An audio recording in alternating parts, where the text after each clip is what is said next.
So what does $1 billion actually get you when the world ends? Welcome to The Explainer. Today, we're diving deep, literally, from a $1 hole in the ground all the way up to $1 billion fortress built inside a mountain.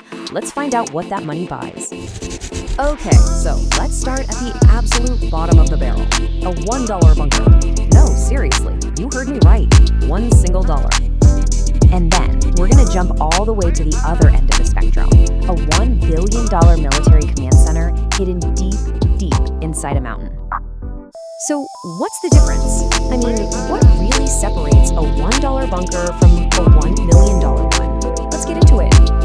Alright, first up, from scrap to silo. We're gonna kick things off by looking at two, let's just say, very different ways to get into the whole personal safety game. And yeah, the $1 bunker is, well, it's pretty much what you'd imagine.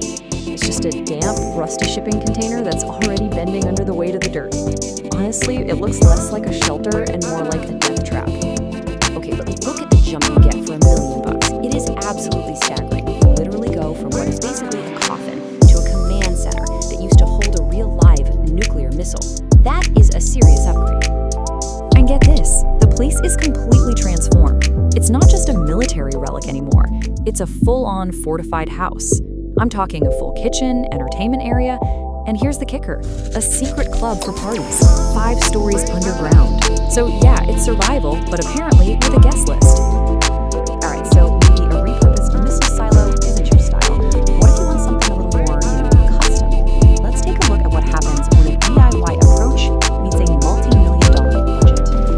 So this next one, a $3 million bunker, was built by a YouTuber and inventor right in his own backyard. And let me tell you, this thing isn't just a shelter. It's more like a personal museum of incredibly dangerous homemade inventions. Yeah, the real value here isn't the concrete. It's the absolutely insane collection of gadgets inside. We're talking a backpack flamethrower, a wrist-mounted rocket launcher, a machine gun with a freaking chainsaw attached. There's even a spinning belt of knives. You gotta wonder what kind of apocalypse this guy's planning for. But one thing's for sure, he's planning to win.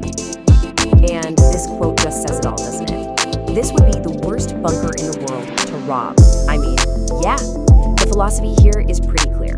The best defense is a really weird offense. Okay, so we've seen the DIY approach. Now let's switch gears completely. We're moving away from personal projects and into the world of corporate, luxury survival. This is for the ultra-wealthy. For $30 million, you're not just buying a bunker anymore. You're buying into a 15-story underground skyscraper. This is a self-contained community that's basically a doomsday resort. I mean, look at this list. You've got intense security, sniper nests, armored doors, but then you have luxury apartments that are nicer than most people's regular homes. There's a hospital, a grocery store with things like canned bacon, and even a swimming pool and a rock climbing wall.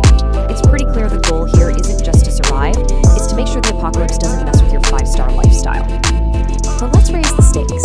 What if the biggest threat isn't what's outside, but what's inside your own head? What about the sheer psychological terror of being trapped underground? Well, for $50 million, you get this. A bunker designed to fight claustrophobia. This whole place is a psychological fortress. We built an entire house, 30 feet underground, but it's designed to make you forget you're there. We're talking artificial turf that feels like grass, palm trees, even windows that show you a fake outdoor scene. The whole point is to trick your brain into thinking everything is normal.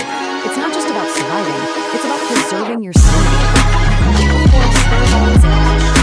You're gonna get oh wait, this expired 2 years ago. It's kind of right? It just knows to shut it.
to make sure the government keeps running no matter what happens outside. And you can feel the tension. When the guy tells you, just don't touch anything, you listen. Because you're standing on the battle deck, the exact spot where the defense of North America will be commanded. A wrong move here? Well, let's just say it would be bad. Okay, so after seeing everything from a rusty box to a city inside a mountain, what's the big takeaway? What does it actually take to survive the end of the world?